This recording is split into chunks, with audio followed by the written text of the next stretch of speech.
Hello nerds and welcome to Into the Wild, your monthly wildlife and conservation podcast where we look at what's going on around the world to do with nature and people. This year we're proudly partnered with the Royal Entomological Society. If you're like Nadia and I and you love insects, then we recommend checking out the RES's new associate membership. For just £15 a year, you can join their thriving global community dedicated and excited by insect science.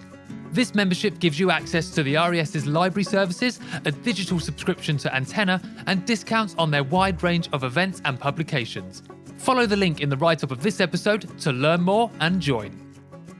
Are you still in your pyjamas, Nadia Sheikh, as we welcome in episode 4? I am indeed, and it's 3 minutes past 4 in the afternoon, and I've got no shame about that whatsoever.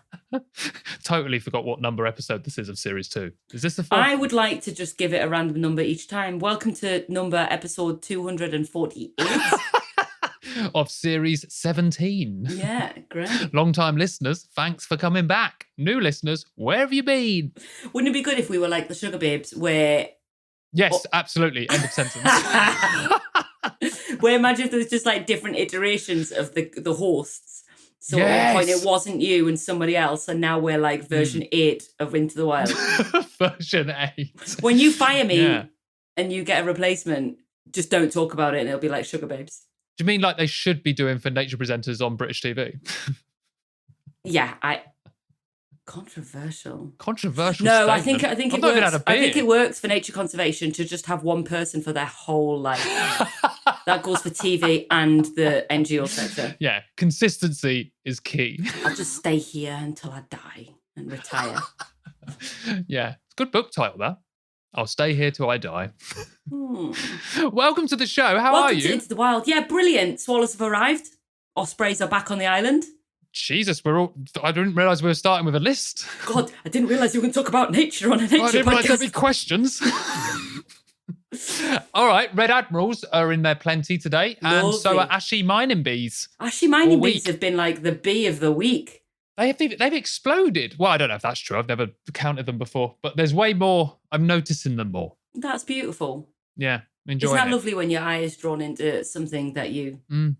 And do you know what? Part of your landscape. I think before I've walked past it, seen them and gone, they're flies. Because they're very dark. Do you know what? Bees hate that. I've spoken to so many bees and they are like, if someone fucking calls me a hoverfly one more fucking time. I'm not having a go, but we are sexier. Works the same the other way. Hoverflies are sick of being mistaken for bees. Sick of it. That's why they mimic. I'm not going to sting you. I'm just going to hover in front of your eyes. Yeah. Stop running away. I just want to be friends. Well, welcome to another episode, nerds. Lovely time. I hope you're all enjoying spring. Everybody is. Everyone I talk to is just gushing about it. Everyone's going, oh! They're gushing. Beautiful, isn't it? I'm in shorts. They're like, oh, spring. Like I'm actually wearing shorts right now and this beautiful new shirt, which you've seen. Also, a lot of stuff. Lovely shirt. Nice new shirt. Nadia wears her pajamas. I just think, why wouldn't we dress up? I'm having one of those days where there is a reason that I need to like shower and wash my hair and stuff that's happening tonight. And therefore I'm like, I'll save me shower till in a bit. So there's no point putting day clothes on at 4 o'clock. Until I've had my shower, basically. Yeah, I think you've already passed the line. Yeah, the window's gone, hasn't it? Anyway, so that's my kind of day. Well, nice to see you. I'm quite looking forward to this ep. I know, it could be a bit of a long one, nerds, and a bit of an emotional one, but I'm looking forward to it. Before we get onto the show, though, you know what time it is. Oh, I know what time it is. Are you ready? Should we hear it? Yeah. It's time for... Nature News. Gets better every time, doesn't it? Gets better every time. Right, do you want to go first, or do you want me to go first? I can go first. Go on, you go first. I have some amazing news, everybody. Oh, share it with the group. Oh, for fuck's sake. Oh, come on. If I can't plug my own fucking book on my own fucking podcast, why am I doing it? This is an incredibly outstanding book, basically, that has been launched this week called Wild Service. This is a completely new look at how we think about the natural world and our relationship with it. I think this book is going to be one of the important books of our time for understanding our place in our relationship with nature. It is called Wild Service, a collection of amazing authors talking essentially about a philosophy which we did not invent, but we have decided to talk about because we're not talking about it. So much of our conversations about nature are orientated around science, metrics, measurables, species, numbers. What we're not talking about is our deep relationship that we deserve to have with the natural world. And I'm going to read you a tiny bit of blurb at the back. I know not like that much time. In May 2022, the Royal Swedish Academy of Sciences released a paper that measured 14 European countries on 3 factors: biodiversity, well-being, and nature connectedness. Britain came last in every single category. The findings are clear. We are suffering and nature is too. Enter Wild Service. Boom. Go buy the book. Do. Mine arrived today. I was very excited. Cool. It's nice to be able to hold the book at the same time you are holding the book. And if you wanted to, if you can't read, which is why you're listening to this podcast, I'm sure, the audiobook is all read by me. So who doesn't love an audiobook in a Geordie accent? I started listening to it last night. I'm putting on quite a posh accent for it because I couldn't. Yeah. I really hope it is posh, and then there's moments where it drops. That's exactly right. And I'm sorry, I will apologise. I am not suggesting that you cannot be posh if you're from Newcastle. I'm suggesting you can't be posh if you're from Newcastle. You can, I can't. Okay, fine. All right. Okay, that's my news. I have actually got a bit of news, but you go next. Okay, my one. I think I know the face you're going to do when I read this one. So, mini rope bridges have been installed in one of England's ancient forests to help hazel dormice travel safely between the treetops. There's the face. I knew the face would happen. 2 20-metre long bridges have been built over a track in the Forest of Dean. The rodents' habitats have become disconnected following the removal of diseased ash trees. Forestry England, which set up the crossing, said that they would enable the dormice to feel safer as they cross from one part of the wood to another. Ecologist Kate Wallen from the organisation explained that dormice do not like to come down to the ground except for hibernation. They feel vulnerable to predators when on the ground. Forestry England says hazel dormice need woodland or hedgerow trees and shrubs to live during the warmer months. So that's just beautiful. It's just a vision in my head that I needed today. Well done, Forestry England and the Forest of Dean. I would love to see those in action. Maybe we can. Shall we? Should we do a trip? If anyone from Forestry England is listening and would like us to come down and do a podcast, we would be more than happy to come and do that. We'll give you guys a shout. Who's going to touch one? That's beautiful. What's your other bit? My other little bit of news, it's only a small one, but I don't know. These things leave me split, but they are also glimmers of hope. And this is that in Greece, they are banning bottom trawling fishing around and their MPAs. So the 3 biggest MPAs are by 2030, bottom trawling is going to be, it's another 6 years of bottom trawling. It's not good enough. But by 2026, their biggest MPA, bottom trawling, no more. Let's just hope that is actually policed. Not policed, but let's hope that comes into being. Through building good relationships with fisheries, local fishing people. Bottom trawling breaks my heart. I know. Bottom trawling is so destructive. It's up there with deforestation and all stuff like that, like mass scale, isn't it? Just clear it out, grubbing out the whole of our. But also we forget that we've done podcasts on it before. We forget that the ecosystem on the ocean floor, on the seabed, is like rich, complex, and diverse. It's not just water with fish in it. Yes, yeah, absolutely, and it's so like.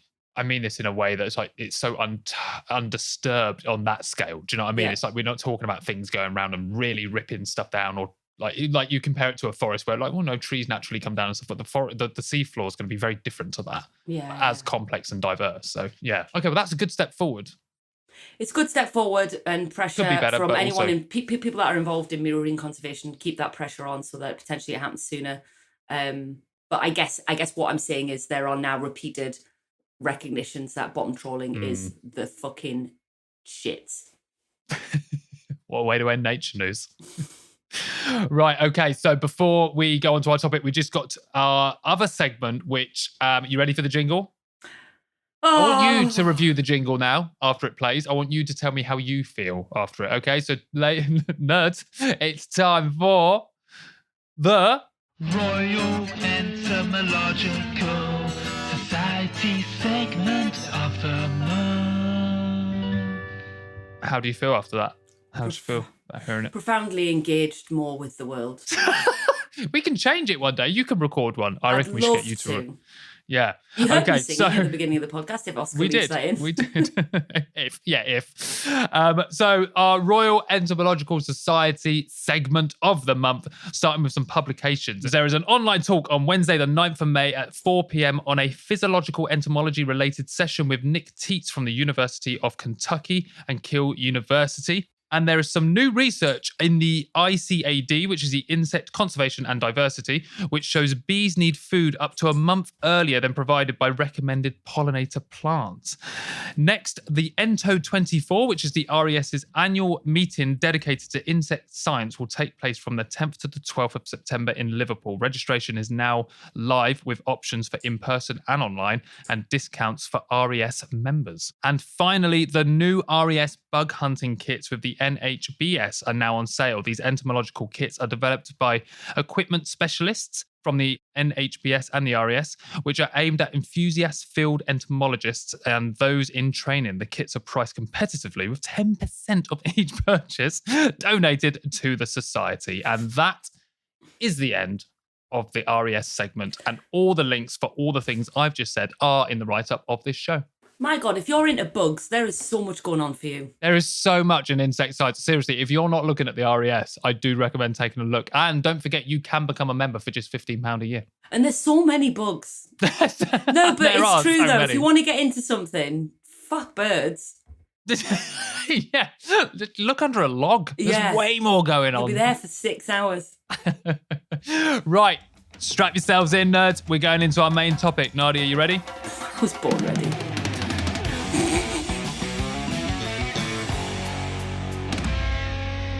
This week, month, episode, we are, all of those are true. We are talking about killing for conservation, which I think most of us probably spend time not thinking about. Yeah, I think so. You think so? You don't think people do? I don't think many people think about it. No, I think maybe we know about it peripherally, but actually, I think if you kind of sat people down and had a conversation, obviously some things get controlled. We have lots of different words for it, right? So we call it control. Yeah. We call it management. We even call it culling. Culling, yeah. We have lots of different words. But ultimately, at the end of the day, there is a practice, which is very commonplace in our Western conservation, which is we need to decide what lives or dies, and we are the puppet masters of our ecology and our landscapes. That means that through various different means, through various different ideologies and methods and processes and different organizations, individuals and organizations alike, killing happens. Let's have a conversation about it. Why it happens, who's doing it, what are the benefits? Absolutely. And it is a very emotional and heavy topic to talk about, because I think we try and talk about these things broadly overall, and they're very hard to do because as we learn on this show, sometimes you can go, well, this is obviously the right thing to do. Your gut says that. But actually, when you start to explore what we're doing here and when you start to unpack it, you suddenly become uncomfortable. And I think it's that moment there that we go, well, this is where the question should lie. Should we be continuing if underneath we are uncomfortable with this? So I think this episode's been it's been an interesting week, Nadia, because we've discussed this all week. Every day so far, we've been on Zoom interviewing someone else or discussing this topic. So I've done a lot of reading. Nadia's been doing a lot of reading, and we've been questioning how we feel about this and been talking off record as well. I think me and Nadia talk most days on the phone about the stuff like this. So it's been an interesting journey. Our first chat we're going to bring in is with someone that's been on the podcast before, talking about hedgehogs, and this is Hugh Warwick. Now, many of you may know Hugh on social media.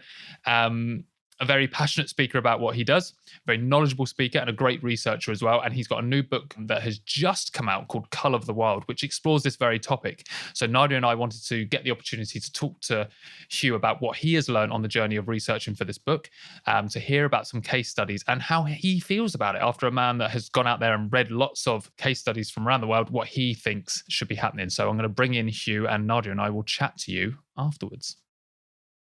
Hugh, thanks so much for joining us on this whirlwind of a topic for Into the Wild episode. I read your book, loving your book, and I'm sure we're going to be talking about that as we ask you these questions. But let's just start with an obvious place, because this this topic's quite a different one for you in regards to writing. And I think for me, I was almost, and this, I don't mean this as a negative, but a little bit surprised that someone knowing your work previously, like yourself, was going to talk about this. So I have to ask the obvious place to start. That being the case, what made you want to bring this topic to the world? Well, this is the topic I've been working on since I started doing fieldwork back in 1986, way before you were probably born. The year that was the year I was born. Okay, fuck off. But apart from being very old, I was doing my degree at Leicester Polytechnic. I ended up, I think my supervisor was so keen to put as much distance between us as possible that he suggested this idea of heading up to North Ronaldsay, the most northerly of the Orkneys, to look at the impact that imported hedgehogs were having on ground nesting birds. I'd say this back in 1986. They'd been imported in 1974 by the postman, who had heard on the TV that a really good way of controlling garden pests is hedgehogs. And if you haven't got any hedgehogs where you are, why didn't you get some hedgehogs? Pop them in your garden. And so he went down to Aberdeen, visited an aunt, picked up some hedgehogs, dropped them back on the island. And there was either a male and a female or a pregnant female. And then they disappeared. And then suddenly they started appearing all over the place, as hedgehogs will do. And their arrival and their expansion coincided with the decrease in breeding success of ground nesting birds, in particular, the Arctic terns. And so the bird observatory was run by the GP because there's only 90 people on the island at that time. And they were just like, well, find somebody, come up here, do some field work. So I went up there to see if the Daily Express was correct in their assessment of the number of hedgehogs on the island. And I just want you may gasp at this, but the Daily Express had completely failed in their ability to correctly present scientific evidence. And gasp. Good. And it was. I think they'd written something about there being 10,000 hedgehogs on the island. There was about, I think it was about 500. Anyway, it was an interesting project, and it was the beginning of my independent fieldwork. I went back up there in 1991 to see what happened, because they'd airlifted a bunch of hedgehogs off after I'd left. Airlifted? Yeah, well, it's a long way by boat, the poor things. I know, but you said it and I pictured it happening individually, one at a time. Well, no, they boxed them up. That'd be silly. I mean, obviously, I know, but that's how my brain works. But then you see what but you see what was funny about that is that then, so I've got friends at Nottingham Trent University doing some work back on North Ronaldsay, and they say, well, what happened to the hedgehogs? There's no written evidence. I said, well, it was in the press. They arrived on mainland Scotland, were popped on the train, and then distributed all over the country because people had adopted them. I think some ended up in the Isle of Wight. Like World War II orphans. Oh God, that's so British. That's so British. Yeah, literally. Hedgehog. It's 1945, was this? So I'm not that old, but I'm. But anyway, so I went back in 1991 to repeat the same sort of work, looking at the impact on ground nesting birds, and found I spent a lot more time studying the bird life then, in particular looking at the other impacts that the Arctic terns were facing. And counting and measuring sand eels they were bringing in their beaks. And if either of you ever sat in an Arctic tern colony? No. Actually, not in breeding season. Okay. In the safe season. In the safe season. Because they're known on Orkney as pecky turno. And they're pecky little bastards. And they will hover above your head. And then they will dive down and attempt to impale their beak into your skull. And it is absolutely terrifying. Going out with the bird people to ring chicks on nests, I made a policy of always walking next to somebody much taller than me. And one of the other people there, he had his woolly hat and he had a tobacco tin underneath it. And you could hear tink, tink as the beaks. Anyway, it is scary. But they were having far less food being brought to them than previous projects had shown. Hedgehogs were having an impact. But what it showed was that it was a multi-layered problem.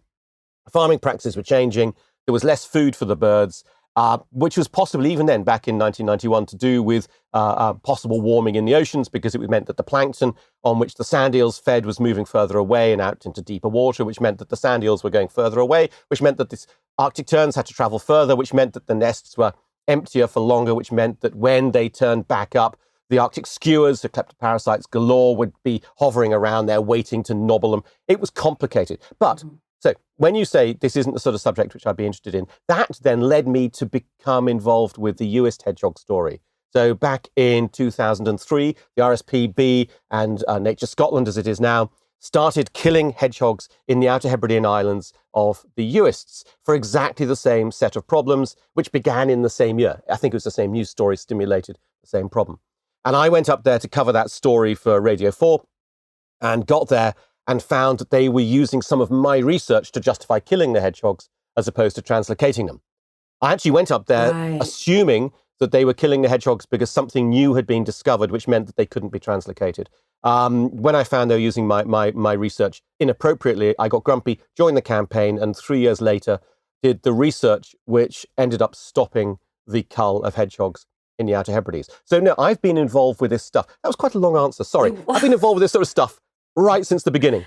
Yeah, but that's it. That's the thing. But you haven't written about it, well, as in this kind of format before, have you? In A Prickly Affair, my first book, I did write quite a bit about the conflict up on in Uist and in Orkney.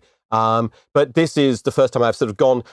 You see, but what's interesting, that Prickly Affair, all of that was about stuff I knew because I did it. Yes, yeah. What's been an interesting exercise for me in this is a whole bunch of stuff that I didn't know, which I didn't do.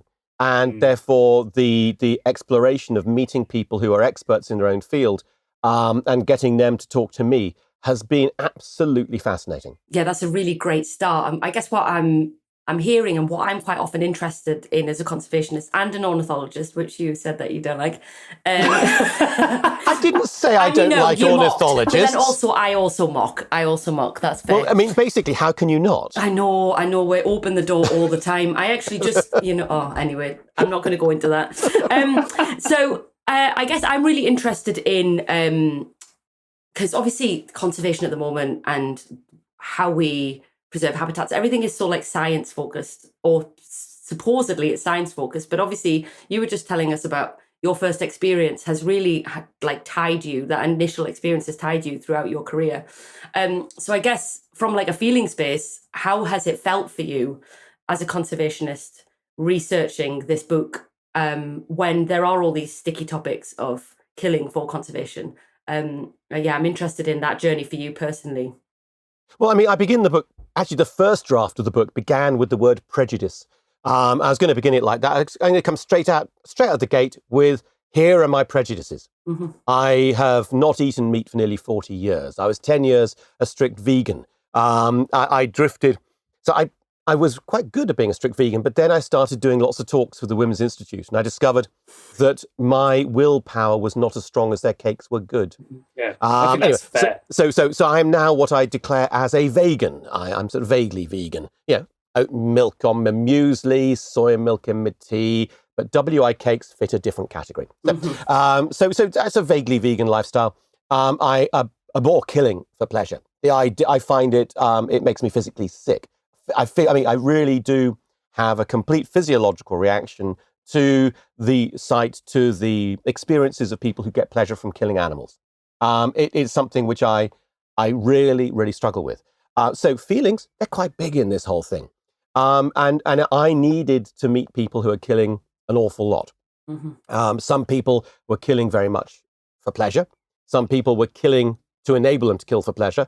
And some people were killing animals entirely not enjoying it in the slightest, but only because they knew that there was a goal which they could achieve only by killing. And I found that my feelings were challenged a great deal. I had to work very hard at meeting people at a level where there was connection. And this is something which I found really important. And it's changed a bit about how I see people. It says that when I'm meeting people who we may have very different perspectives on certain things, you find the common ground first. If you begin with the common ground and you find how much you both love nature and you both love Sibelius. There's one guy from the Game of Wild, who was at the Game of Wildlife Conservation Trust, and our biggest conflict turned out to be over who had recorded the best version of Sibelius's Fifth Symphony. And despite the fact that we actually had this sort of fundamental difference of opinion about enjoying killing things, that was where we actually had the deepest discussion, because actually there's really very little point challenging that bit because we have exactly opposite opinions. If we can find all the common ground that we share, maybe then that can open the door to progress.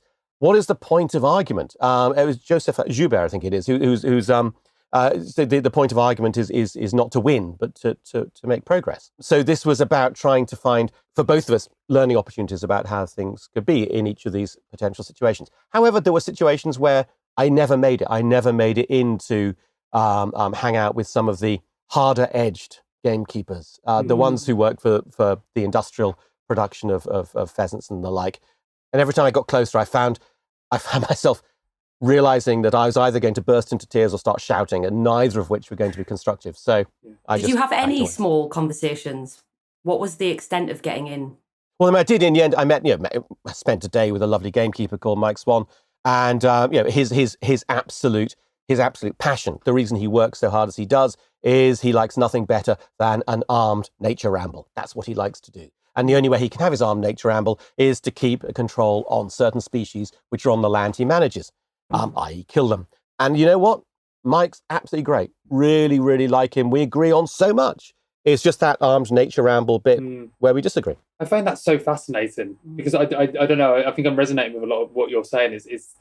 It's whole part of just seeing people as humans as well, isn't it? It's just going like we're not that different. We're here for very similar reasons, unless, like you said, the very surface level can be different. But you dig deeper and you start talking to people, and you actually, do you know what? You can have a very decent chat and actually start, like you say, start opening doors that maybe you thought you weren't ever going to open together. Like whether it's finding the same music you like, or just going, I like to go down this route on this walk as well. If it's in your local area, I find that kind of human behaviour of conversation fascinating with stuff like that. Also, there's something else. I had to read an awful lot of stuff about philosophy because this stuff has been talked about for generations. And there was a thing Bertrand Russell wrote, and it was a moment of going, you know what? Oh, Bertie. This is it. This is it. This is the actual thing. He managed to explain it so absolutely perfectly that I actually record. Here we go. It's a 1934 essay, and he said, perhaps instead of teaching manners, parents should teach the statistical probability that the person you are speaking to is just as good as you are. It is difficult to believe this. Very few of us do, in our instincts, believe it. One's own ego seems so incomparably more sensitive, more perceptive, wiser and more profound than other people's. Yet there must be very few of whom this is true, and it is not likely that oneself is one of those few. There is nothing like viewing oneself statistically as a means both to good manners and to good morals. And I just thought, that's it. That is this. When I was young, I knew I was right. It was very straightforward. This whole getting older thing is really, really bloody difficult because, oh gosh, possibly, maybe I'm not. Yeah. I am, obviously, but yeah. Oh, of course, yeah. No, let's not step away from that. I guess the world that we live in now, we can quite easily remove ourselves from being around people who we don't agree with more often than not, really, which is, I think we found ourselves in this predicament now where we can all just exist separately. Well, actually, the whole chunk of the book is about that. Right at the beginning, I talk about my bubble. And my bubble convinces me on a daily basis that I'm right. Of course it does.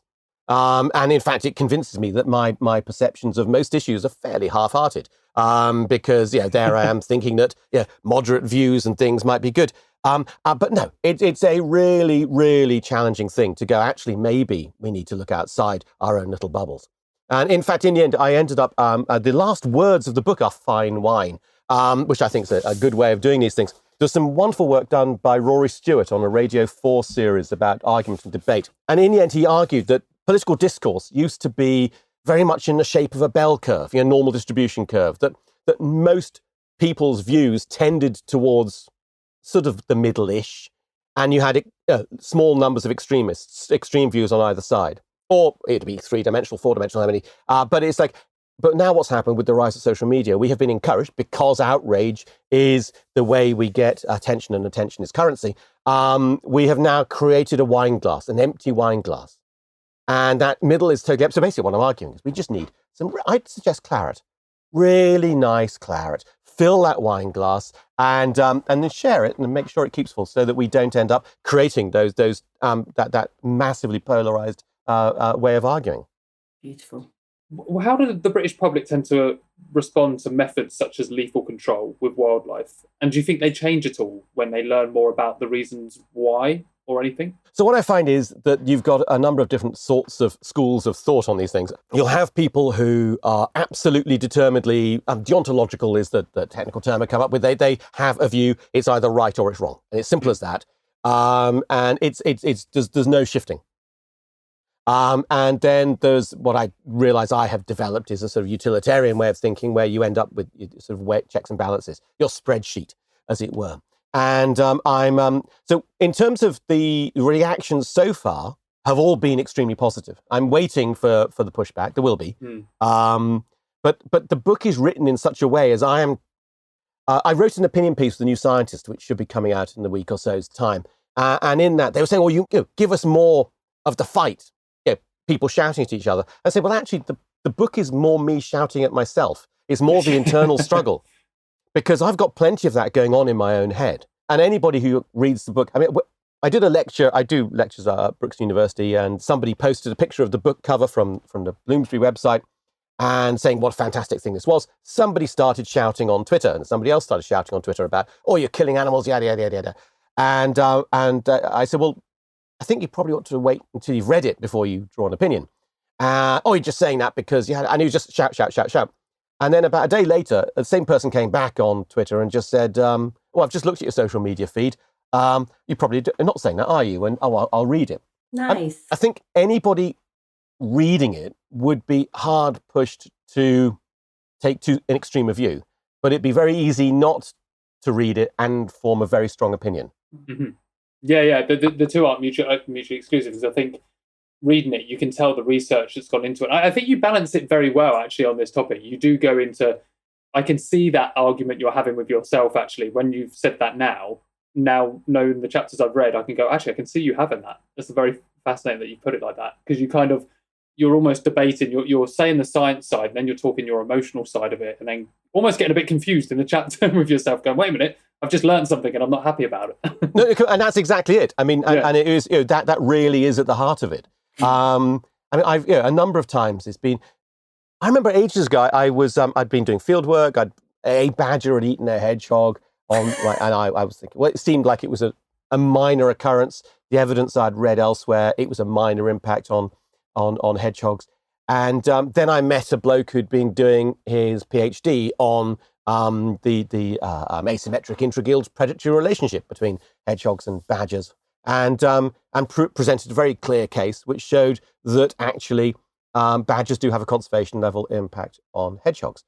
So therefore, because that is the way science is, you go, okay, I have to change my mind. Mm-hmm. Because actually, I could carry on saying, oh, no, they don't have an impact. But the evidence is now clearly here showing that they do. Mm. And that's, that has been the sort of path of the book. Mm. Yeah, that's really interesting. There's so much I want to ask you about this, but then, for the purposes of keeping the conversation on track, I won't. But I actually think it is one of those really beautiful feelings, actually, when you let go and accept a new perspective to come in, that tension in your body to let go and go, okay, I am changed and that's okay. And it's safe to do that. Even when you're just arguing with one person and you're like, okay, we go, okay, I see your point of view. And then, okay, but Nadia, so I kind of pull you up on that, just because actually there's not necessarily a good feeling, because sometimes you're doing that and you're losing your allies, you're losing your friends in a sense, because the people who you had agreed with were your bubble. Yeah. And suddenly you've seen inside, and you don't necessarily know people there. It becomes it can become quite a lonely space. I think so, but also if a friendship is going to fail on the back of having your opinion changed, it's not a strong friendship unless that engagement or that relationship you got with someone is purely work-based and that destroys potential future working relationships. Again, it's their problem, which is one of the battles we've got. I left largely the conservation sector because the problems within it that I feel like weren't being addressed, and I couldn't do it within the sector. And I feel like I've lost a part of me and a part of the people who helped make me, because I wanted to ask challenging questions and they weren't ready to answer those challenging questions. And actually, I think it's a shift, where I'm at. But this is not my therapy session, Hugh. And that's why on this podcast, Ryan and I really do try and look at the UK conservation model and the work that we do, but in the context globally. We want to understand global systems, a global humanity in all its cultures and shapes and sizes in order to understand what's going on, why we think the way that we do. And so I guess given that, like in our Western society, so there's been recently a study done in 2022 that measured all European countries for biodiversity, nature connectedness, and something else. And the UK came last. I can't remember the last one. The UK came last in all categories. So we do have a deep disconnect from nature. Do you think that plays into the uneasiness about wildlife being killed here in the UK, whereas maybe actually people feel less uneasy about it kind of in other countries or looking at other countries? I think that's quite an enormous misrepresentation of probably the majority of the world. Certainly talking to a wonderful academic, I say her name correctly, Purna Singh Bindra, who's currently in Cambridge, and she was talking about the situation in India. There's absolutely no killing for conservation in India. The idea of it is just like, why would you do that? It's ridiculous. Why would you do that?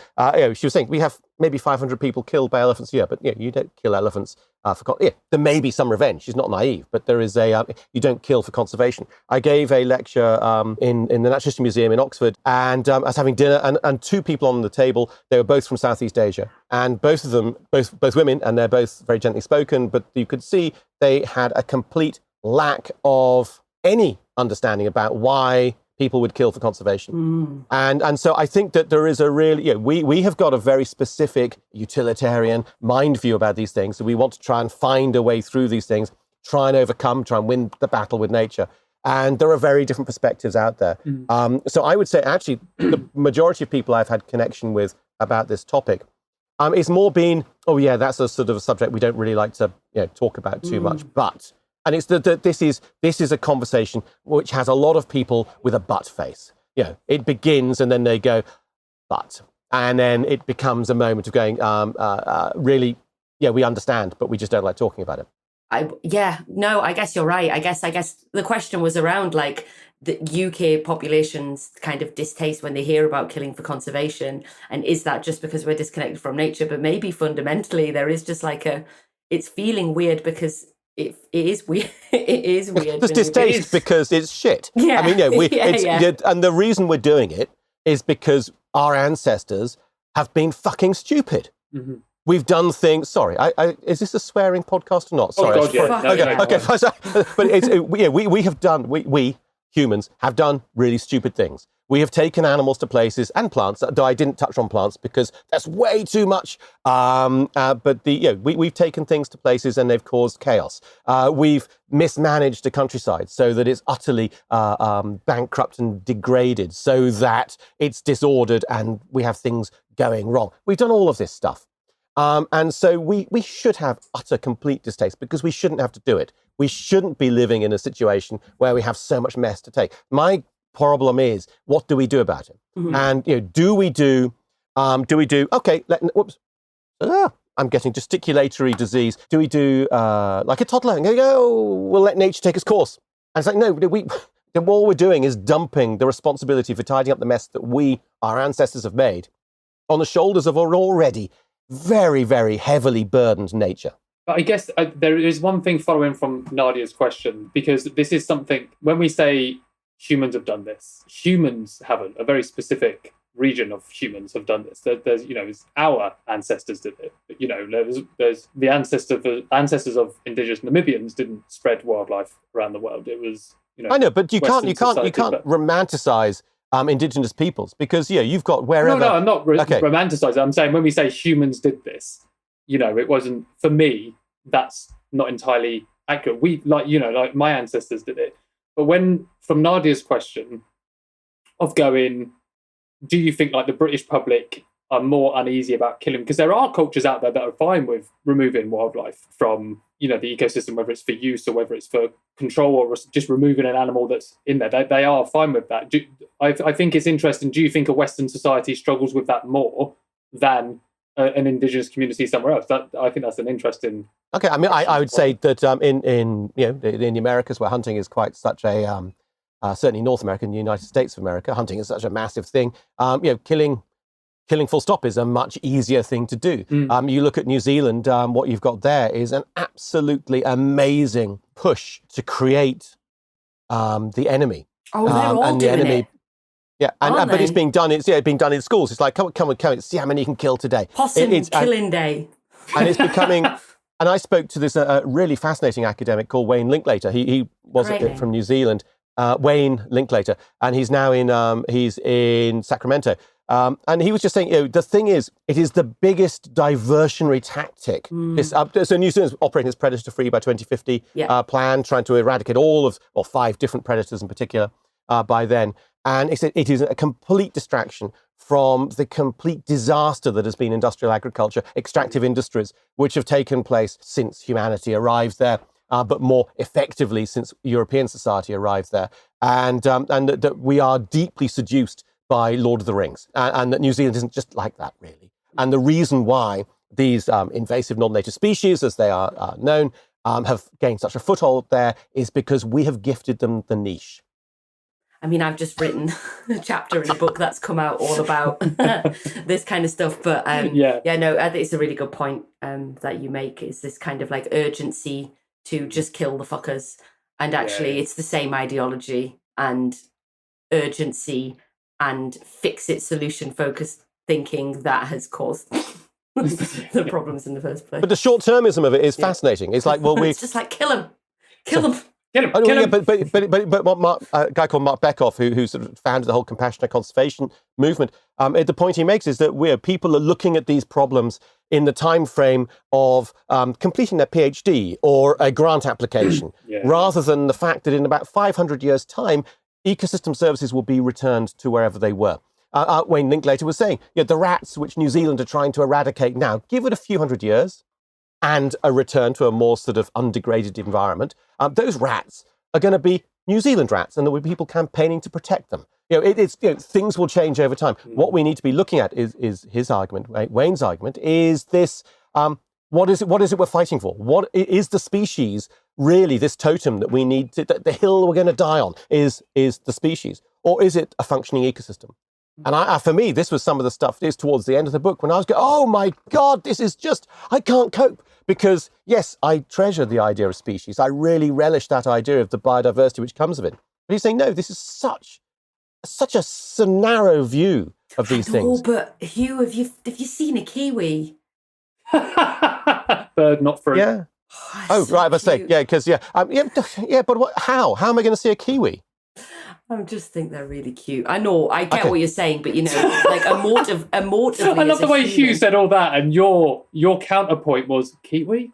Yeah, I mean, and if you wanted to win it, go with echidna. That's better. That's much more fun. An echidna! I'd love to see an echidna. I know, but like we like these exotic species that have enchanted us at some point in our formative years, where you learn about it and you're like, that is also what it is. That's why people like cows in farms. Even though the fact they're killing the planet. It's a large part of bullshit in all these children, things. I think there is an upper age limit. I think it's 7 years old to be that fascinated by a cow. Oh dear. But people get excited by pandas. They're just an evolutionary dead end, It's just it's just leave kill it be. Well, you don't need to be quite so active about it, Ryan. You do realize I'm recording this, so I'm going to be taking segments out of this and using them out of context. It's just going to be a 5-minute voice Ryan, kill him. They're gone.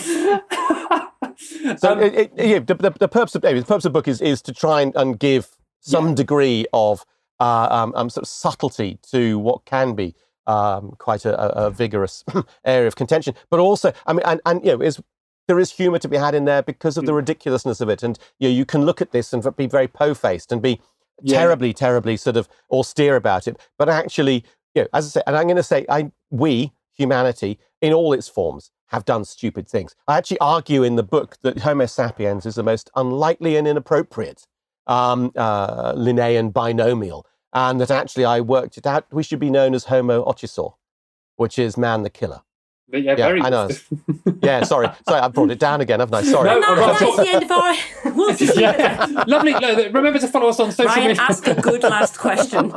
So my last question is, now you've done a lot of this research and you've spoken to the people you have and you've kind of looked at different case studies and you've searched for the nuance. And I don't expect a binary answer here, but or have you sat in that pool and kind of decided where you sit on this kind of topic? Okay, so it has to be done case by case. I mean, to take a sort of a very prescriptive view and just say everything is going to be like this is just a nonsense. What's been interesting is that throughout the course of doing this, the RSPB's got 4 tenets that they will do before they'll kill anything. The RSPB has been brilliant at being honest about the fact that they kill some animals to protect other animals. And they used to keep it very hidden, but then the gamekeepers shout at the RSPB, say, nah, and it becomes horrible again. Then Tony Martin, amazing guy who's basically removed all the mink from East Anglia. Pretty much done it. Wow. And he's doing it. And he now reckons... One guy? But he got a team. Well, he's been on the phone to people. But he's done it. Nice. And with a team of people now doing it using remote-controlled traps, which catch animals, send a ping back. And it's a potentially doable thing. But he wrote a paper, and he had 6 points, was it? Which is basically... whether it's doable, whether it can, all of the sort of things you've got to tick before you can kill anything. And then an amazing woman called Sarah Dubois, who's in British Columbia now, she did a paper which looked at pulling together, it's 8 key points. And it's saying you can't go killing unless, 1, is it really a problem? 2, can you stop the problem by stopping doing something else? New Zealand, for example, maybe reining back in the extractivist industries. Is it possible to do it so that you'll actually succeed? Because there's no point. The example I'll give you is grey squirrels. Okay, there's a bunch of people kill them. That's the headline in a Guardian article. Actually, just killing grey squirrels year after year after year is all you're doing is harvesting grey squirrels. You're taking a crop each year. You're not solving the problem. However, Craig Shuttleworth, amazing. This was pretty much one individual, has killed 7,000 grey squirrels by hand on Anglesey. And now, thanks to him, there are red squirrels back on Anglesey. So he has had 2 grey squirrels back in the last week or so. They're probably jumping in on vehicles moving across, or sometimes you'll get some absolute arse who decides it's funny to release them back over there. And there's the risk of squirrel pox, obviously, getting to the island. So can it actually be done? There's no point doing it and doing it forever. That's just ridiculous. Do it and do it as quickly as you can, as brutally as you can, maybe as you can, if necessary, to do it as quickly as possible. And then what Sarah Dubois brings into the equation, which none of the others had, is cruelty. Because one of the things which is, if you're looking at this as a sort of a utilitarian spreadsheet for these things, you can look at all these things. You can look at the money, you can look at the time, you can look at the efficacy of these things. But can you, as the person who's doing it, deciding to do it and actually actively doing it, can you take ownership for the cruelty you are handing out to a whole bunch of individuals? Alex Simmons wrote an amazing book called Treated Like Animals. Really, really recommend that book. And in that, he makes that point. It's like, these animals have the capacity to suffer joy and happiness and fear and pain. And we are going to inflict on those animals, using rodenticides, a fucking hideous death. Can we put that honestly in the spreadsheet and accept it? And so all of these things need to be ticked. So it's not a case of saying yes or no. It's a case of going, okay, in this instance, can we do it? Can we not have to do it because we stop being stupid? And can we minimize cruelty? So I think that's the sort of, for me, the take home of these things is it needs an awful lot more very careful research, very careful learning and appreciation of all aspects of the ecosystem, and also the society's willingness to take it on as well. Because this is actually a human problem as well. In terms of, there's no point doing it if you have a society who's going to say no. Amazing. It's a really beautiful point to land on, because that feeling, which I always talk about, the feeling space, having grace and empathy and being in that space of how much can we do this to ourselves as a species to ignore the pain and suffering of other things. You cannot extract that from the work that we do and expect the work to be a success. So a really nice point to close on. Thank you so much for coming on the show, Hugh, and giving. I feel we should end with a joke, though. Sorry, it's gone really serious. No, don't. Go on. No, I got them. Look it up. I'm also just interested in the mink that are killed. Do they get made into coats? So I asked Tony about this, and he kept the first 100 because he thought maybe if the project doesn't work, he could do something with them. But actually, thousands have been killed. Bizarrely, it's gone now. But the process of writing the book, I had a mink coat hanging beside me. When my mother died and we're clearing out the house, I had absolutely no idea she'd kept her mink coat from the 1960s or 1970s. And it was at the back of the wardrobe. And as soon as I touched it, I was transported back to this time when she would come and kiss me goodnight when she was going up, babysitting downstairs, the smell of her perfume and the feel of that coat. And so this mink coat was, for the purpose of writing this book, it was sitting beside me, hanging here. And it was a really interesting sort of process to have that in mind. We've done this, and I really love fur, but I just really prefer fur on living animals. Yeah. Really, really prefer fur on living animals. I will remind you, Hugh, I am recording this, so I will take that. Oh, take that bit totally out of context. It's a game that we play. There you go. We finished on a laugh. There we go. Good. And I'll tell you what, if anybody firebombs my house, I'm sending a bill to you. Yeah, we'll just pay out our budget. Sorry, Oscar, you don't get paid for that one. Right. Thank you so much for coming on the show, Hugh. Really appreciate it. That's grand. Thank you. Okay, thank you, Hugh. Huge thanks, mate. Yeah. I hope you enjoyed that conversation that we had, and maybe you'll think about buying Hugh's book. But yeah, it's left me feeling there's something in there that I feel like is a really important thread, or a really important nuanced point that I think needs to be given a little bit away. And that is just this, I said at the top of this item around, we have so many different names for killing and culling. And I think that's because as a culture within Western conservation, and more broadly anyway, there is such a sense of urgency to put things right. Our need to do conservation quickly and urgently so that we can get the thing back to the thing and the way it was within our lifestyle. Like, we want to see ecosystem repair in our lifetime. We want to see all of the nice animals and wildlife in our lifetime. Our ability to have long-term thinking and big systemic changes fundamentally in how we repair our ecosystems kind of brushed aside for the look, if we can just kill all of these things now, in 5 years' time, we could have everything back to the way it should be, whatever it should be is. So whilst I acknowledge that this country has jumbled up its ecosystem so much that there are cases, I think, Hugh was right, case by case basis, there are cases like deer where actually there are no predators left, so we are the predator and we can eat it, and there is, a source there.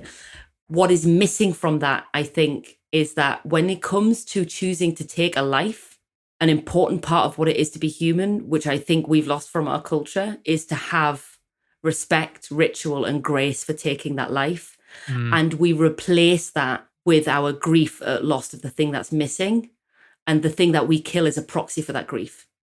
Yeah. So you don't have to lament the loss of the thing that you're killing, because you're like, it's okay, I'm doing good, because it's so other things can live. We can still respect and have due consideration for the lives that have been taken and have ways and systems around that. I think for me, conservation is always scientific and it is always driven, or it seems to be, for me, quite often, it is scientific, it's metric based, it's measurable stuff, numbers on paper, for a nostalgia or that need to get things right.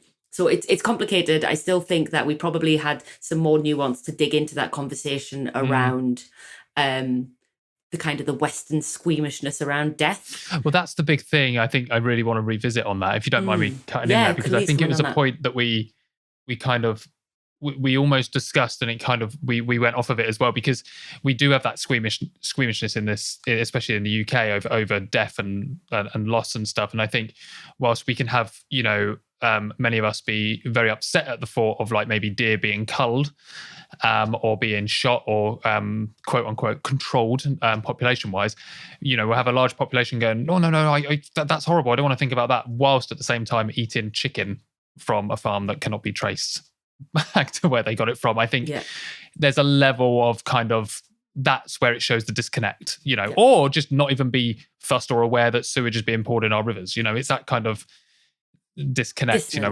dissonance. So I think that's kind of where I have seen, and I understand that other cultures exist that understand and respect the loss and grief of wildlife all the time, because they give back as well as take. Nice. Suffering is part of life. Unfortunately. So absolutely. Oh my God, can you hear that? Can you hear that chirping noise? Can you hear that? What? Yeah. No. You know what that means. Whoa. We've just stumbled across insects. So subtle. It's time to bring in a voice that's going to talk to us about this topic, Nadia, about killing or controlling or kind of doing some intervening with non-native insects. In the same way we've just spoken a lot about mammals and that kind of group with Hugh, we're now going to look at insects, specifically wasps, and we are going to talk to Serian Sumner from UCL, who works a lot with the Royal Entomology Society. She's going to come in and talk to us about wasps and the control. So here is Serian. Serian, it's lovely to have you back on Into the Wild. For people that have not listened for a while or at all previously, you have been on the show before, but do you want to just quickly introduce yourself and tell us who you are and what you do? Yes, thanks for having me back. I am Serian Sumner. I am a professor of behavioural ecology at University College London, and I have a particular fondness of wasps. And that is a beautiful picture of a wasp behind you, I have to there say. we go. That is beautiful. Is that a print? It is a very large print, yes. It's an Ammophila, it's a digger wasp. And it's not a social wasp, it's a solitary wasp, but it's rather beautiful, yeah. It is absolutely stunning. Yeah. I love it. I want to get more art like that in my house. It's purely, where did you get it? I think it was just a print I found online. And then I think my daughter ended up printing it. So it's this enormous A3 poster. The Sumner family comes together for wasp art. I think actually, I love it. To be fair, she was printing a load of stuff for her own bedroom, which was not wasp related. And then I think she thought that if she put a wasp in it, I would end up paying for it and therefore not notice that I'd also bought her a load of prints as well. God, she's a genius. Yeah, She's going to go far in life, that one. Well, it's lovely to have you back. For listeners that have not heard of Serian before, we did a wonderful episode on wasps, and I think it's an episode that's always stayed with me because it was so funny, so interesting, and a lovely chat. So if you haven't listened to that episode, do go back. But today, we're talking about wasps again, but from a very specific angle because of the topic of this episode. We're talking about kind of the lethal control potentially sometimes of non-native species, maybe species that we have brought in ourselves to other countries throughout whatever historical reason. So, Serian, my first question to you is, in the wasp world, is there cases where lethal control is used because they're non-native where they are, and why are they there? Absolutely, yeah. I mean, I think wasps are some of the most successful invasive species in the world, along with other social insects, actually. So ants are also very successful. So there's lots of invasive ants that we could talk about. But coming back to wasps, which is my beloved topic. So we, us Brits, kindly introduced the common yellow jacket wasp to New Zealand about 40 odd years ago. And that's not been good for New Zealand. And these wasps have become established there, and they form enormous colonies, probably because they have no natural predators there. And they are incredibly damaging to the ecosystems. And so it's kind of weird because I know some of the wasp researchers in New Zealand and here in the UK, I'm going, hey guys, love the wasps because they're really important and really, really good and valuable members of the ecosystem because they're nature's pest controllers and pollinators. And then on the other side of the world in New Zealand, they're going, kill the wasp, we must kill the wasp. Total switch. Yeah, and I have to say that actually they have a point because there are, I don't know if you know about these, the beach woodlands that they have, these beach forests that they have in New Zealand. Yeah. I've never been to New Zealand. I've been there. I have been to some. They are absolutely jaw-droppingly beautiful. But have you been at the time when the wasps are active? I don't recall. It was just some time ago. It was about 15 years ago, so I don't remember that. I think there will certainly have been wasps 15 years ago, but you maybe went at the wrong time of year or the right time of year, depending on I was there in winter, actually. Yeah, there we go. Yeah, there we go. Yeah, so at wasping season, in the height of summer, the wasps are there in such high numbers that they basically just exclude so many other parts of the ecosystem. So they will exclude other insect predators. They also feed off the sugary honeydew that these aphids produce, which feed off the trees, and the honeydew would normally be dropping to the ground, and it fosters an entirely unique ecosystem of fungi and bacteria in the forest floor, which is really important for the maintenance of that rich ecosystem. So by the wasps taking away this incredibly nutritious source, they're altering not just the sort of the other predators that might come along and eat the aphids or farm the honeydew from the aphids. It's also altering the kind of the soil and the whole ecosystem is being affected. So this is a case where it is not good to love wasps. Yeah. And I think, disclaimer, love them, but not there are not there. And there is an enormous amount of effort going into the control of wasps in New Zealand. And in fact, there's a good friend of mine, Bob Brown, is a scientist in New Zealand who comes here, who works on the biocontrol of wasps. And he comes to the UK every year in September time to dig up our wasp colonies in order to find beetles and parasitoid wasps and the hoverfly larvae that live inside the wasp nests and eat the larvae of the wasps. And then he takes those back to New Zealand as potential biocontrol agents. And he's just got permission now, I think, to release some of those into the wild to see if they're into the wild. Did you see what I did Very there? good. You noticed before I did, actually, which says a lot about me as the host of the show. Into the wild. To see if they're going to somehow help control or at least, dampen down those wasp populations, because it's not clear. We don't actually know in the UK how much these parasitoids, these parasites of the wasp nests, are helping keep populations in check. But the fact that they are native predators of these wasp nests must mean that they are having an impact. And so New Zealand doesn't have anything that's predating on these wasps, so they need to sort of introduce things that might be of help. So that's really, really interesting and really fun. So what were the wasps? I'm assuming, because this seems to be the case when we're looking at species like this, were they introduced to New Zealand as a pest control? Oh, no, it was totally accidental. I mean, the great thing... Oh, really? Complete accident? Yeah. The wasps themselves... Well, I know. Cargo, basically... Imagine if it was one guy. I know. Sorry. It's only a few introductions. I think they have done the genetics to work out how many introductions. I can't remember off the top of my head how many it is, but it's a small number of mated queens, because all you need is because Hymenoptera store all the sperm that they need to lay all their eggs in a little sac in their abdomen called the spermatheca.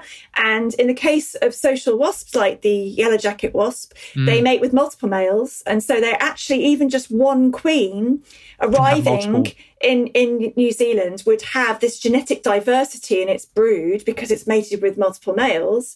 That then doesn't mean it goes through this classic sort of genetic bottleneck when you only have a few founders. Oh, shit, a break. That's not good news. Well, that's partly why it is for the wasp. Yeah, I mean, that's partly why social insects are such successful invaders of different regions, because they are often, firstly, they store sperm, so you only need a female, you don't need a male and a female. And secondly, they are often multiply mated. So they have that genetic diversity. So they go down that bottleneck, like you said. This is interesting then, because when we're looking at the biocontrol, is there not a risk there that introducing more predatory species could lead us further down a tunnel that we don't want to be? I mean, are there other ways of controlling this? Or is this a test here to go, let's see if this can be controlled and worked, and if not, we'll try something else? Yeah, no, you're absolutely right. I mean, I think New Zealand has possibly the strictest biocontrol rules in the entire world. And I know the work that they've been doing before releasing these potential biocontrol agents is very, very rigorous, and they've tested it in all different ways. But you're right. I mean, I think they did an introduction of a biocontrol agent in Northern Europe and Scandinavia recently, and they realised that actually it looked like it was safe, except there was a bacteria or a virus inside the biocontrol agent. You couldn't possibly have preempted that. So I think we are playing with fire a little bit when we use these biocontrol agents to control. But they're doing lots of other stuff in New Zealand, and in fact, I think this is publicly available information on the internet, but you might possibly want to check it before you actually put this out. In that, always good when we have a scientist on the show saying that. I know that scientists in New Zealand have been given a very large amount of money by the New Zealand government, and this is like multiple $million, to develop they've called it the wasp to kill all wasps. And the way they're going to do it is using genetic engineering, and they're genetically engineering male wasps to deliver this, what they call the gene drive, where they alter the DNA of the males so that they produce some they call sterility, but not to such an extent that the first females that they mate with then just produce a sterile brood. They actually carry that sterility gene on into the next generation. And so actually, basically, you're generating a population of sterile wasps, which ultimately then die out. So that sounds like someone watched Jurassic Park. I know, and I personally am absolutely terrified, because the way that it's so easy for one of these a queen to be introduced somewhere with human movement around the world, it's not beyond the realms of possibility that it could reverse. Exactly. Then they end up killing all of the wasps. Instead, it creates a super fertile wasp. Oh no, that's not what I meant. No. Oh right, sorry. What I meant is that it would create this. That the gene drive wasps might end up coming back to Europe and then wiping out our wasps. Oh, and then wiping out, of course. And then the worst case is that I'm out of a job, right? I mean, that is correct. That is worst case scenario.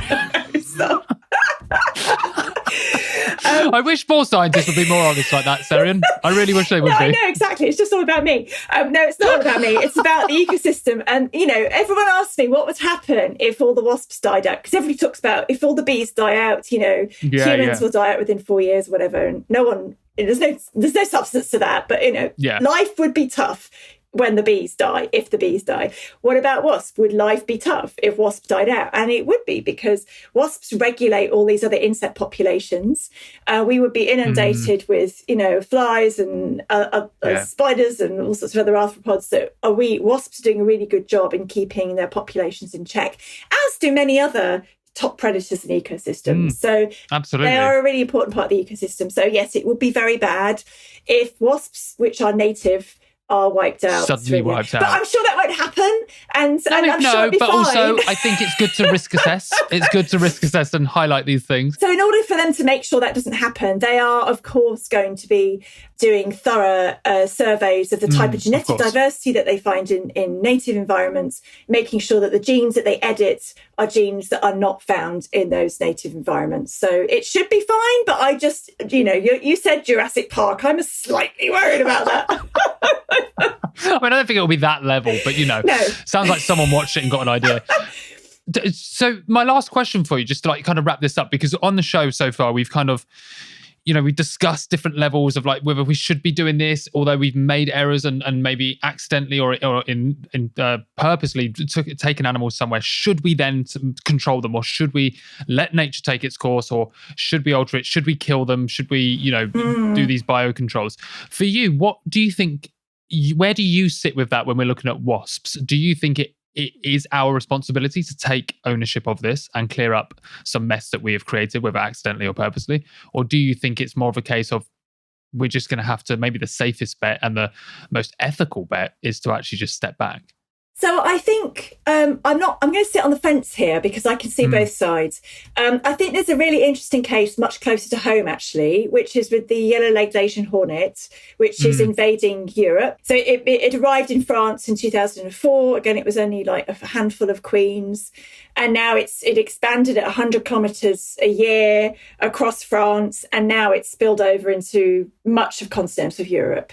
And it does outcompete our native hornet, which is a beautiful insect and very important part of the ecosystem. Yeah.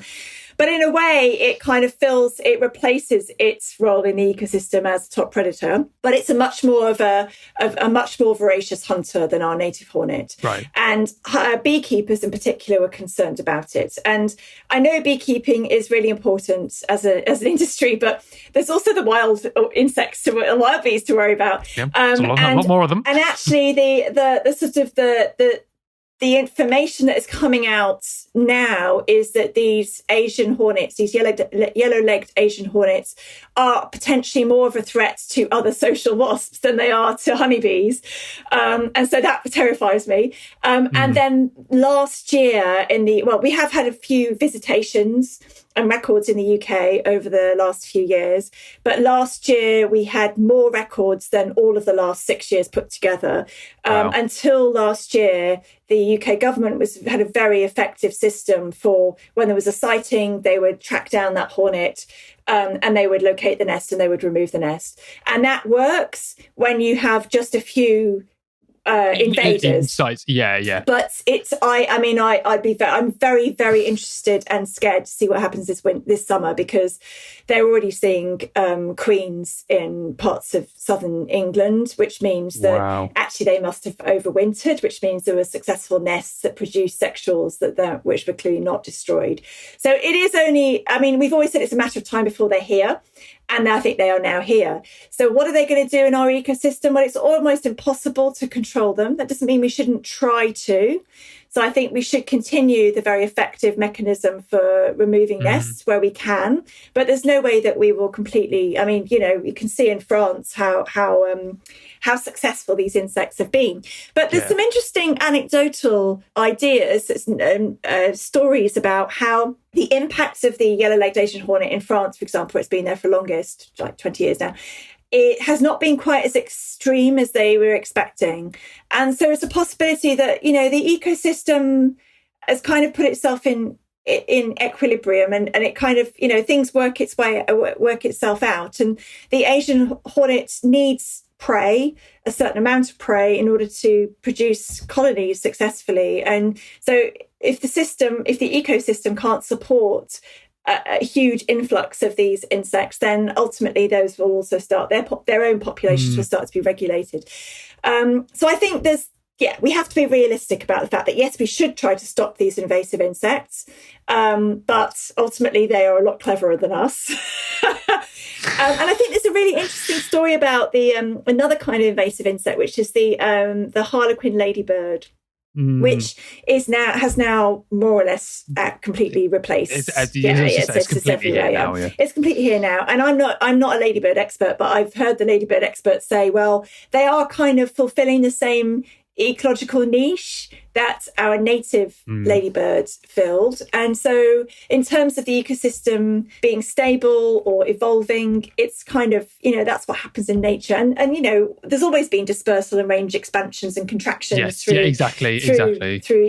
evolutionary time. So ecosystems are not static, they're constantly changing. And sure, we are accelerating the rate at which these invasive insects spread across the world and get into places where they probably would never have got by their own means. But, nature is clever, nature is resilient. I'm kind of hopeful that, nature will win in the end, and the whole ecosystems will kind of stabilise.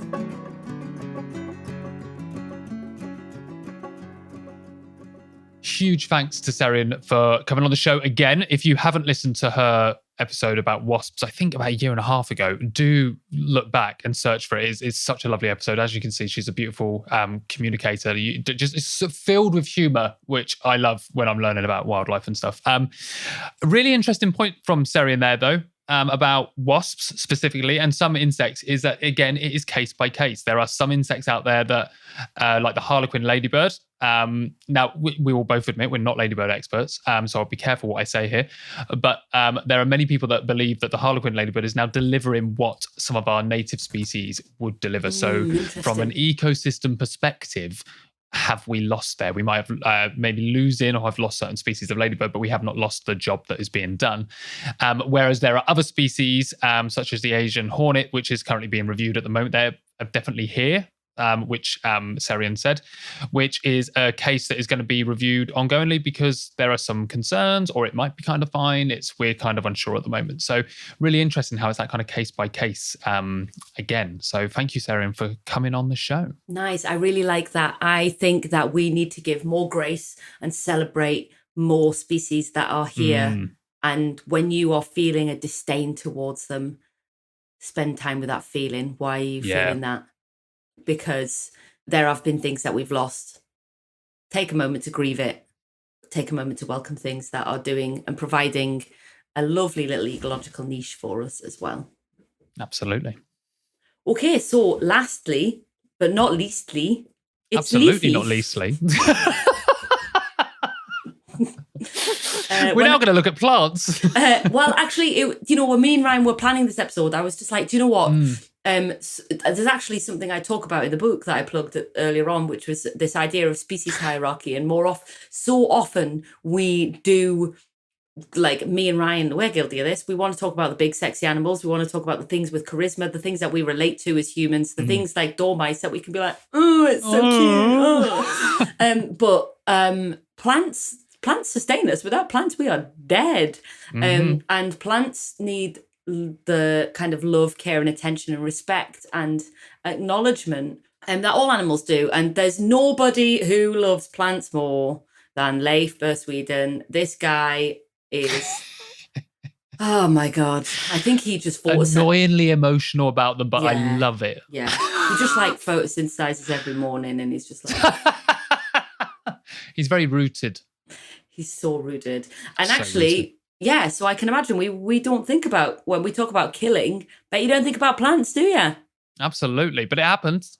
Put your, what's it called? I don't know what you're going to say. There's like one say that that. all garden centres say.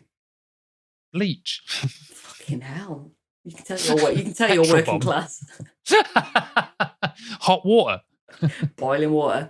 Anyway, put your herbicides down once and for all, everybody. Let the weeds grow. Let's hear from Leif.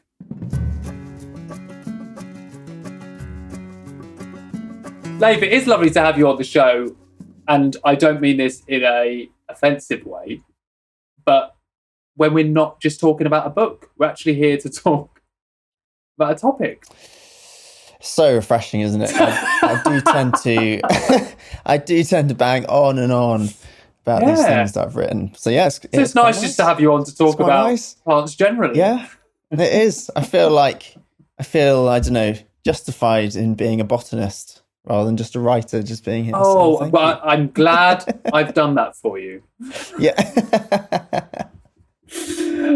Let's jump straight in. You know what the topic is. We're talking about kind of this feeling of killing for conservation, and I feel it's very important that we talk about this across all aspects of life, including flora. So when we're looking at killing for conservation, what methods do we tend to use, Leif, when we're looking at plants that we would like to remove from an area?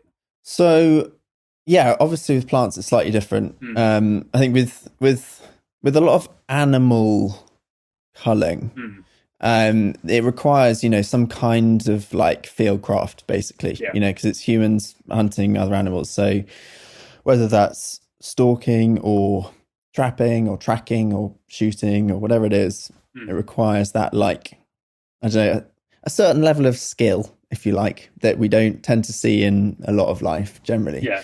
Whereas plants, obviously they're rooted to the spot, they're not going to run away. You don't, as long as you know where they are, then you can get rid of them. then you can kind of get rid of them. So the ways that we do it are basically everything that people tend to do in their gardens.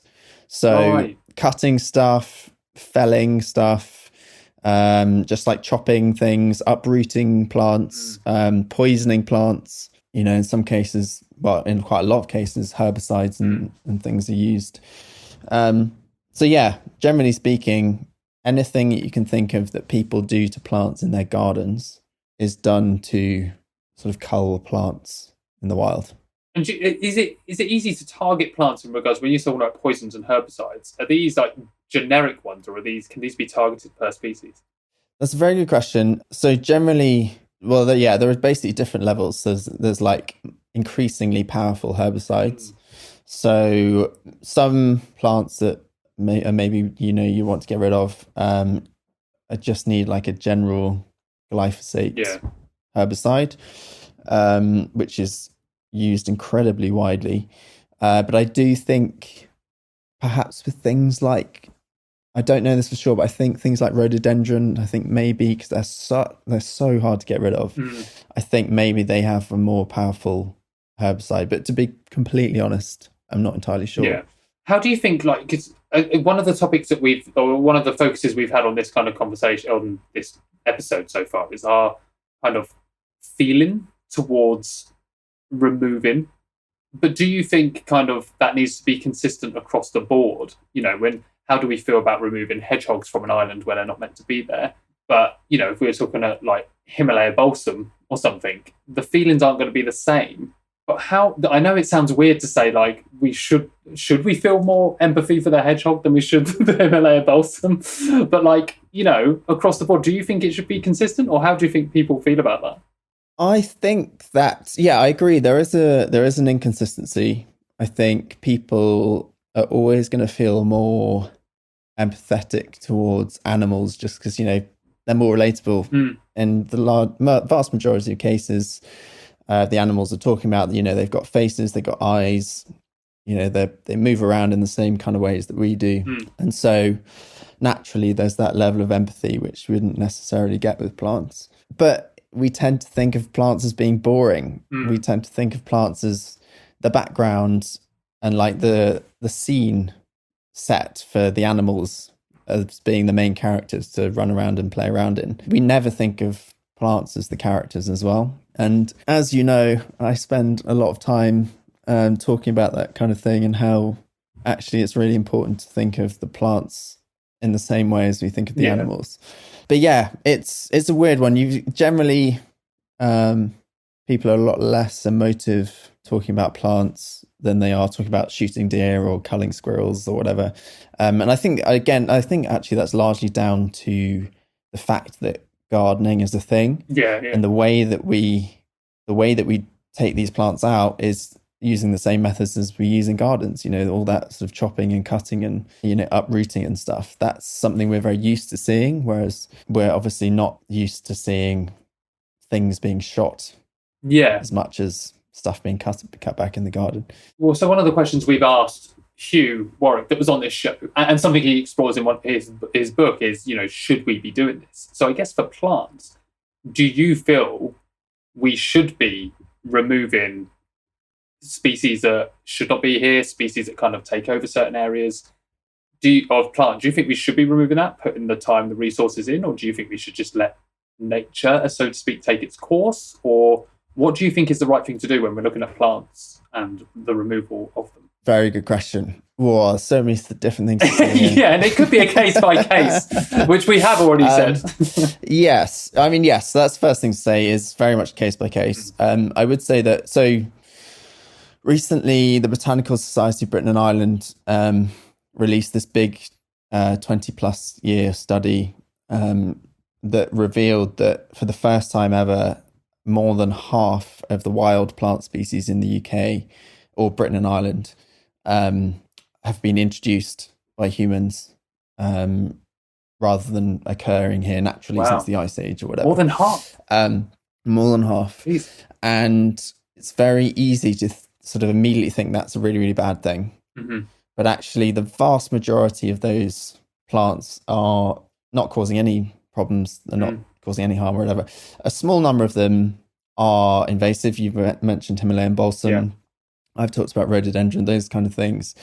And in those cases, yes, I think where you've got plants that have become invasive, these things that are introduced by humans and start disrupting ecosystems and outcompeting our resident flora, it is important to deal with those. And I think in the conservation sector, we hear these words like invasive and non-native and alien, and these words are used to describe plants and animals that have evolved in different habitats and different places, and we have then moved them to a new place.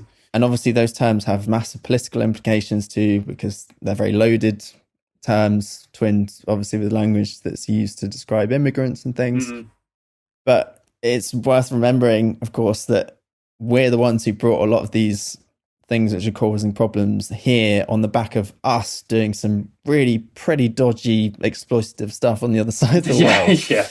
And Victorian gardeners in the UK weren't satisfied with the beautiful flora in their back doorstep, so they went around the world grabbing and snatching all these sort of fancy ass plants from other parts of the world to display instead. And plants they're considered, understandably, to be rooted to the spot and that they don't really move. But actually, they have these amazing ways to move around, and they can spread over really, really long distances by themselves. Yeah.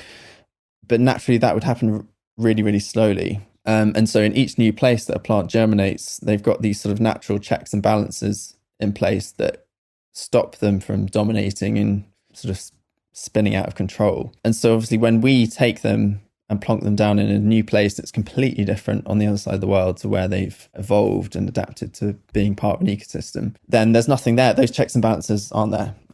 If there's nothing there that can keep them in touch, if you like, then they are going to just go for it. They're going to be like, woohoo! Yes. And understandably, they're just kind of grow and do their thing, and then they'll end up dominating and out competing lots of other species. So a really visual example of this is up on the west coast of Scotland. You've got a lot of these tiny pockets of temperate rainforest, really, really beautiful old ancient woodlands, and they are being basically taken over by rhododendrons that are replacing all these beautiful forests. And so there are various ways of trying to deal with this problem and restore some of these amazing, beautiful, species-rich old habitats that are being lost and sort of swamped out by rhododendron, which is simply just doing its thing. It's an incredible plant, and I have a lot of respect for the way it lives its life, but it's just, there's nothing here that can take it out. Nothing can eat its leaves. Nothing can handle it next to it in the soil, because it makes the soil really acidic. And so it's one of these plants which just kind of spreads and takes over and just gets rid of everything else. And so I think in cases like that, it is really important to remove those plants that we have, gone out, brought back and spread around the country effectively. Have you got an example of one that, like you said, that has kind of maybe got out that is not actually on the level of rhododendron or Himalayan balsam or something like that? Oh, loads. Everything from really recent things like ivy-leaved toadflax, for example. Right. It's a really common urban plant, grows on walls, has tiny little lilac and yellow flowers and ivy-shaped leaves. Yes, okay. And grows on walls. It kind of looks like a snapdragon if you're a gardener.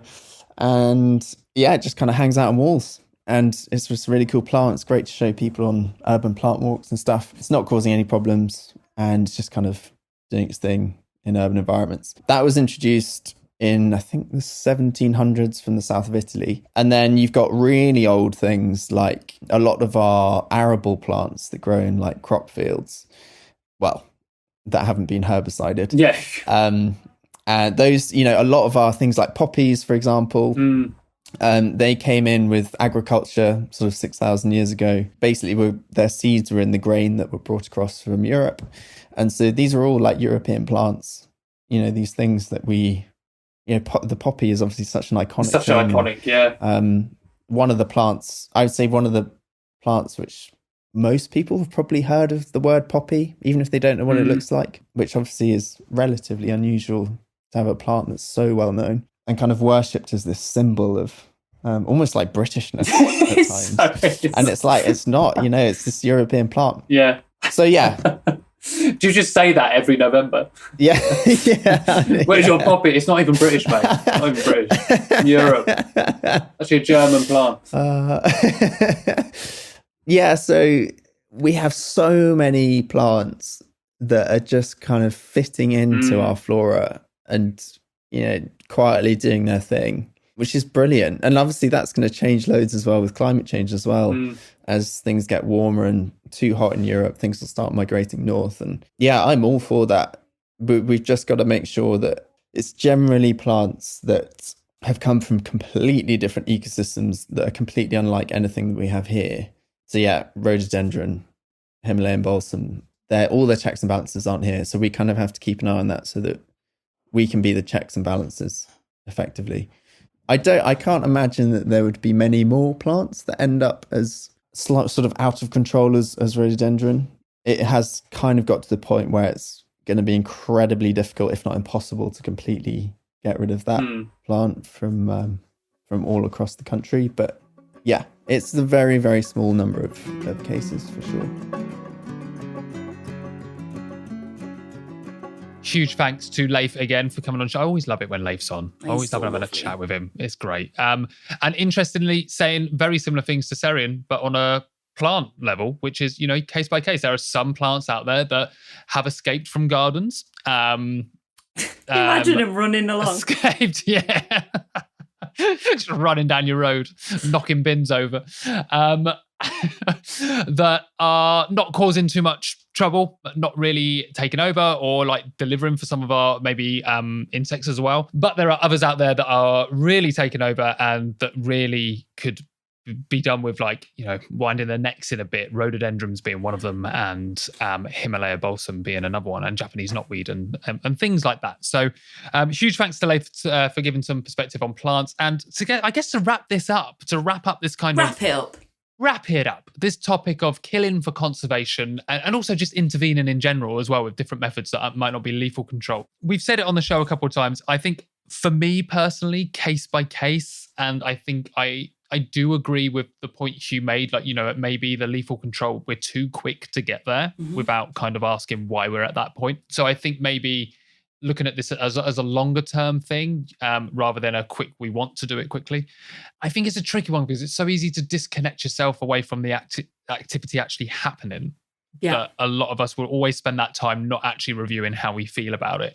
And I think the more I slow myself down with this, the more I realize there is a bit of uncomfortable feelings with it. I mean, I am someone that, the only meat I eat is venison. And I am looking to actually go out to do one of the shoots with my friend to see how I feel about it, to actually explore that. So maybe I will review that at a later date and see how I feel. Maybe that'll be an interesting thing to do. But yeah, I think it's one of these things that if someone said to me, what do you think about killing for conservation? I think my reply would always be, I don't know. It depends when and where what you're talking about. I think I won't be able to really say how I feel until I hear about it.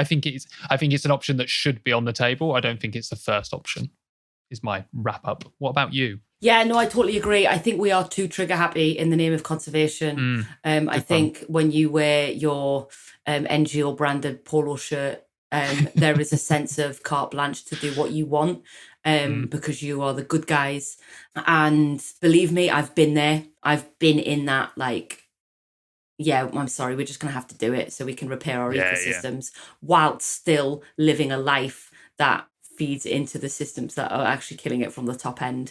I don't think enough energy sometimes is going into stopping damaging practices that have damaged ecosystems as it does in the trying to fix them from the bottom up. And so much of that is about what can we kill, what can we remove, what can we try and restore. And something that we were discussing privately outside of the podcast was it is the other side of the coin of also reintroducing and releasing species. Yeah, great. It's a really nice thing to do. I think we rush into it for nostalgia and urgency. And right now, nature does not need us to be urgent. I know you think it does. It needs us to stop, slow down, think, feel our feelings, build relationships intimately with the nature around us, and intuit and act accordingly, I believe, to the things that are in our locale. Absolutely. Nerds, thanks so much for joining us once again on this episode. I hope we've given you lots to think about. All the links that we've recommended in the write-up of this show, including the link to check out Nadia and Right to Roam's new book, Wild Service, and Hugh's book, Cull of the Wild. Don't forget to follow us on social media. You know how to do that by now. And I know these are trying times, as we always say, but if anyone has anything left in their pockets that you think, do you know what, I'd love to chuck that at my favourite nature and conservation podcast, you can do it right now at ko-fi.com/Into the Wild pod. But until next time, look after yourselves, enjoy spring, and go find those ashy mining bees. Thanks for tuning into the show, nerds. If you don't already, make sure to follow us on social media at Into the Wild Pod on Twitter and at Into the Wild Podcast on Instagram. And if you're able to and would like to, you can support the show by tipping us at ko-fi.com/Into the Wild Pod. That buys us the equivalent of a coffee, and we use it to fund more podcasts for your ears. But until next time, keep well and live the good life.